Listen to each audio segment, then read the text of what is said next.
My name is Martha Green. I was in the Army Nurse Corps, and I served in Vietnam in 1968, 1969.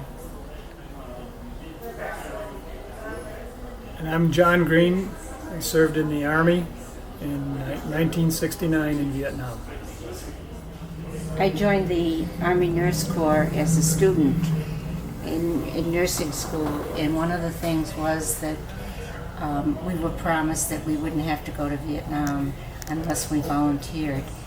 But lo and behold, right after I got married, I was given my orders for Vietnam. In 1968, 1969, it was an odd time for this country, and we were just getting ready to put a man on the moon. There was a lot of rebellion in the country. We met at Fort Ord, California, and very soon after that we got married. And almost immediately after that, Martha got orders for Vietnam. Went over there, and I got the call from the Pentagon, and sort of eagerly packed up my bag and went over, and found a place for us to live. So, And I had dinner with a Navy captain who was the CO of the Navy base in Cameron Bay, and he thought it was terrible that a newly married couple were separated. And soon after my conversation with the captain, my husband got a telephone call from the Pentagon telling him he was going to Vietnam, and he was in Vietnam in March of '69. it was a little concerning for both of us, not knowing if we were going to make it one day or the next. Martha probably had it worse than I did, dealing with casualties of war on a constant basis, and occasionally wondering what about me, and what about the rockets that were coming in.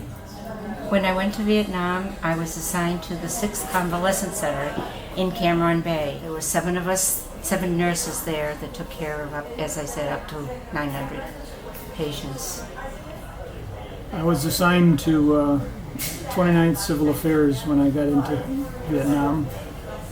It's basically winning the hearts and minds of the Vietnamese people. On May 1st of 1969, I was reassigned to Chu Lai to be with the 312th Evacuation Hospital.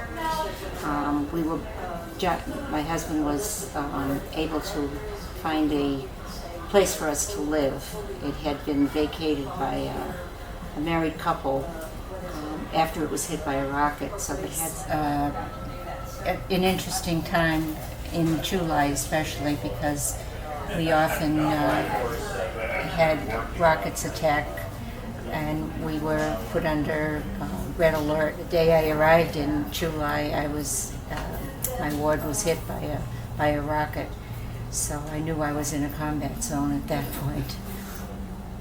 The next month, one of my fellow nurses was killed in action. She had worked on the ward next to me.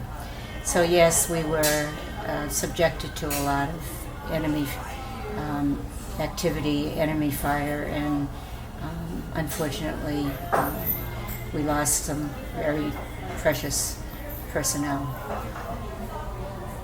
But a lot of my friends, when they arrived in the San Francisco airport with their uniforms on, they were chased throughout the airport because they were being yelled at, baby killers, and so on and so forth.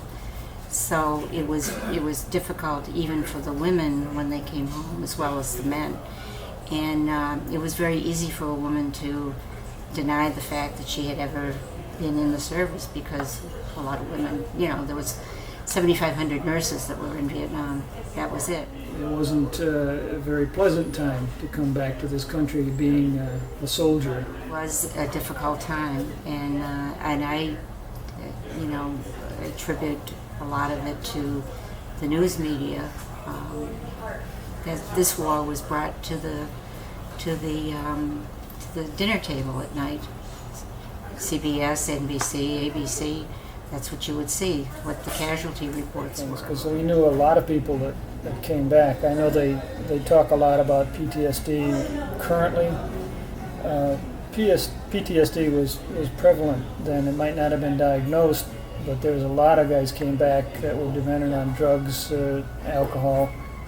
But the fact that I had somebody to talk to right there, Martha knew what I went through. She was with me every day, nearly every day. And so when we got back... I'd say my year in Vietnam was the best year of my life and the worst year of my life. Best year being that I did things that I didn't think I would be able to do. And the worst year of my life, seeing what I saw, taking care of some horrendous wounds, and seeing guys die. That was the worst of it all. And seeing what was happening to the country. But I would do it again. I would serve again.